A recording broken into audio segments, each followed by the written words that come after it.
sama Mas Reza ya. Banyak. Oke, spesial di siang ini kita akan ada kelas acting ya. Kalian sudah bisa jadi bagian dari keluarga besar Femina sebagai finalis Wajah Femina 2016 itu gitu. Saya nggak tahu dari kalian berapa orang, ini 20 ya? 20 orang ini ada berapa orang yang tertarik dengan seni peran ya, saya lebih senang menyebutnya seni peran. Saya nggak tahu kalian seberapa besar punya ketertarikan, apa mungkin ada yang lagi berpikir ya kayaknya boleh juga dicoba-coba seni peran gitu.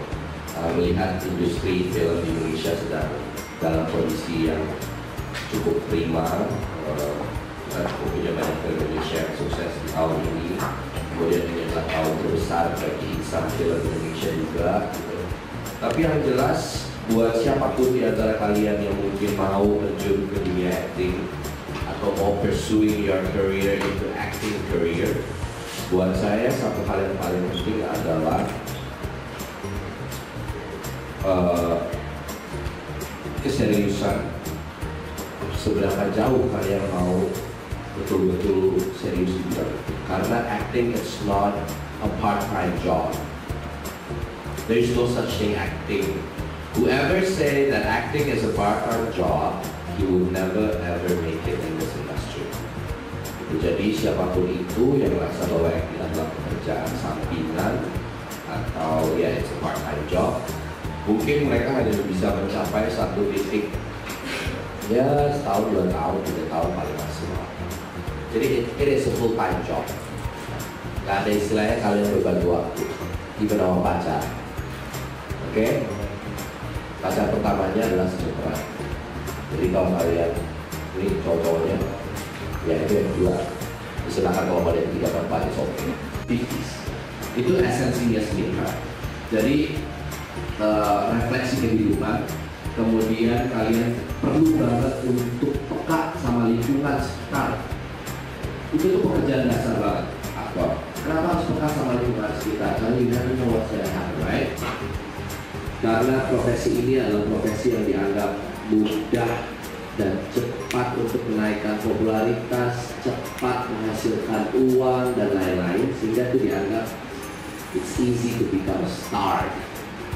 Ya kalau menjadi bintang itu mudah, tapi kalian harus ingat bahwa bintang itu hanya pernah 2 hari. Oke, it's temporary.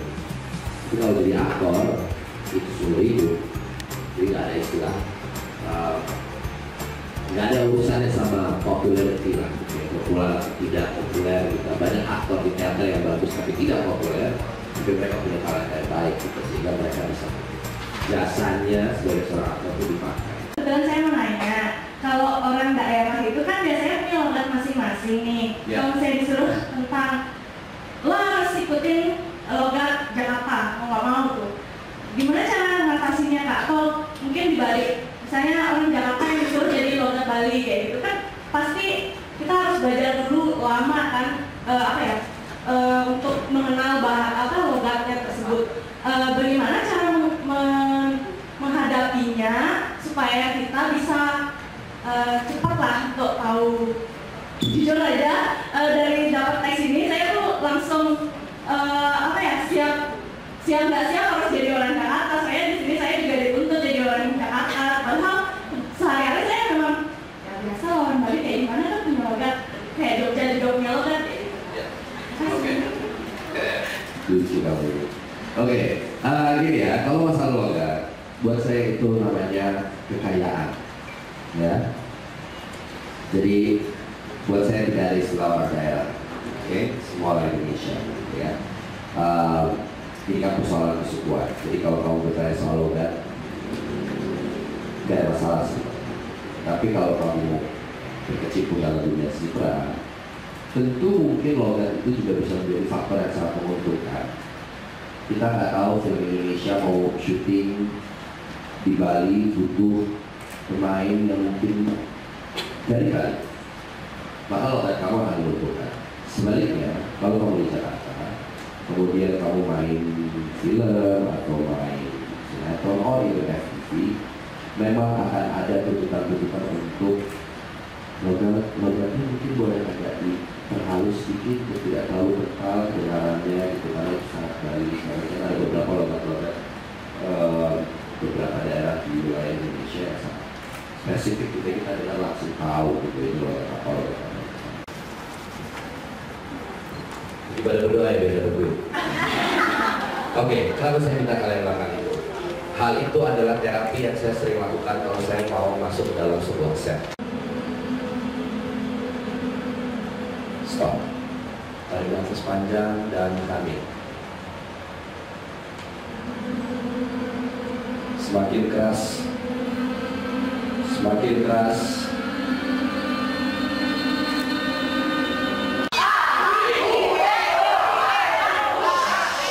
Belajar mendengar. Lebih cepat temponya ya. A, I, U, E, O. Belum ada instruksi, nggak usah mulai dulu, ada apa-apa.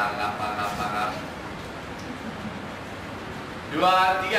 A, I, U, E, O, A, I, U, E, O, A, I, U, E, O, A, I, U, E, O, A, I, U, E, O, A, I, U, E, O.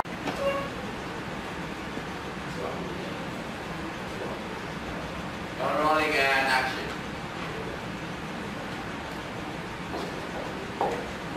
Gila lu ya Dinya, dari tadi gue cariin pakai tolong mau nangis. Kesel banget sih. Di rumah saya kemana? Oke, mama gak usah nangis, Ma. Mama gak usah nangis. Iya, tenang, mama tenang. Dina kesana sekarang. Dina kesana sekarang. Iya, oke, Ma, iya, oke. Kenapa? Bokap gue aku masak, mau investigasi yang mau bikin dan Budi. Kamu tuh kan gak ada apa sih? Din, kamu dengar gue gak sih? Perlu diributin. Udah, rumah Mbak di mana sih? Sekarang pulang, yuk.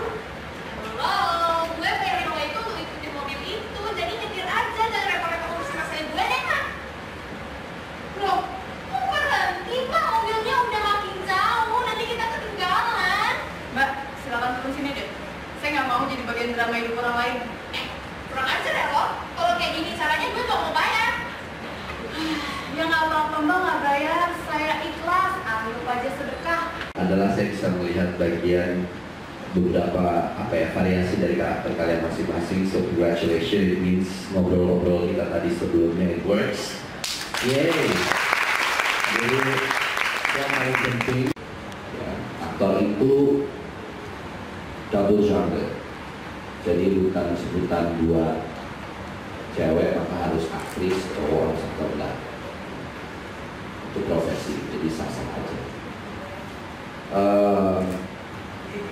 Proses audisi adalah proses yang paling sangat vital sebenarnya, itu sangat crucial banget.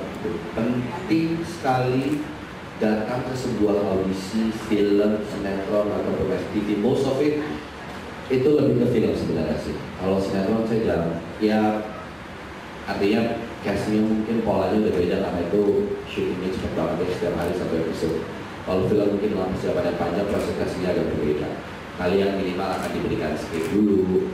Kalau sinetron biasanya langsung ya coba marah, ya coba nangis, ya coba marah, ya coba nangis gitu lah. Kalau film mungkin akan berbeda, langsung pada peran yang akan di cast itu biasanya. Kalau bisa ketika kalian datang, kalian tanya dulu peran apa sih yang akan di casting nanti. Jadi saya bisa persiapkan dari rumah, baik itu secara look, baik itu make up, dan jangan membawa foto-foto kepada casting director yang bentuknya sudah editan banget. Jadi begitu kelihatan aslinya tuh ada shock gitu. Bukan berarti aslinya lebih jelek atau lebih cantik, tapi maksudnya terlalu jauh gitu perbedaannya. Jadi bawalah foto-foto yang mungkin kalian juga difoto dengan makeup yang sangat natural sekali, kemudian kelihatan profil-profil tulang mukanya, di sampingnya segala macam. Kalau bisa senatural mungkin, without makeup, if you guys cukup confident, itu akan jauh lebih baik. Terus kasih satu juga yang dengan makeup, casting director akan jauh lebih aware sama foto-foto itu, karena biasanya mereka ya sampai terima begitu banyak yang dilihat langsung. Gitu. Kemudian itu untuk persiapan awal, biasanya mereka pasti Lalu selain kalian bertanya tentang peran yang akan kalian perankan, datanglah dengan baju-baju yang tidak bercorak. Jadi jangan banyak motif-motif warna, bunga-bunga apa segala macam. Datang pakai baju putih polos sudah paling bagus, atau abu-abu polos atau hitam polos, jeans, that's it.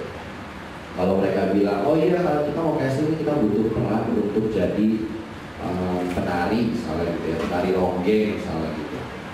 Oh ya lebih baik kalau kalian udah bisa datang dengan kain, dengan bebetan segala macam, dan mungkin 2-3 malam atau 1 malam sebelumnya kalian bisa search di YouTube ronggeng itu apa, narinya kayak apa, minimal sedikit gerakan-gerakannya kalian udah persiapin. Jadi begitu tampil waktu casting ada poin plus yang udah kalian punya di antara mungkin yang lain-lain yang tidak sesiap kalian. Lalu jangan sesuaikan dengan nuansa filmnya, gitu ya. Tadi saya melihat ada beberapa di antara kalian kadang-kadang mungkin suka masih ke bawah apa ya, dialog tuh masih agak campur, kadang-kadang gue, kadang-kadang saya, kadang-kadang masih suka campur-campur gitu. Jadi tentukan dari awal kalian mau memakai kata apa. Gue boleh ya, tapi konsisten. Saya terus sampai habis.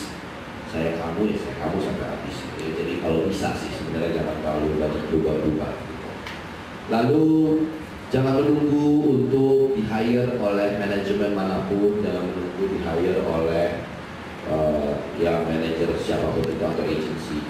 Karena di film kalian bisa langsung direct. Artinya saat ini setiap PH membuka kesempatan untuk yang namanya memasukkan CV. Jadi minimal CV itu boleh kalian persiapkan. Kalau kalian belum ada pengalaman acting, tulis secara jujur belum ada. Kemudian bikin foto-foto yang tadi saya bilang, tulis biodata yang lengkap. Kemudian datang sendiri, usaha, ya itu perlu kerja keras semuanya. Jadi jangan mengandalkan orangnya. Kalau kalian belum dapat kesempatan dari orang untuk datang ke kalian, kamu mau saya manajerin nggak apa-apa, kalian usaha sendiri. Bisa datang ke PH manapun, alamat lengkap sudah ada di Google. Sekarang eranya digital, you can find any kind of information. Lalu bagi yang punya sosial media, rata-rata sekarang film sudah announce program-program mereka lewat sosial media, ya. Nah, kayak saya nggak punya sosial media apa-apa. Halo, nama aku Dila Fadila, 23 tahun dari Yogyakarta. Halo, nama saya Andrea Dea, 22 tahun, asal Jakarta. Tadi kelas acting sama Reza Ardian, apa yang kalian dapatkan? Banyak banget pembekalan banyak banget, terutama tentang pelajaran mengenai acting, terus gimana kita membentuk karakter dan apa ya istilahnya kita terus menjadi orang lain ya, menjadi diri kita sendiri, yourself. Agent, saya Reza Rahadian. Jangan lupa saksikan malam final Wajah Femina tanggal 8 Desember 2016. Sama-sama, terima kasih.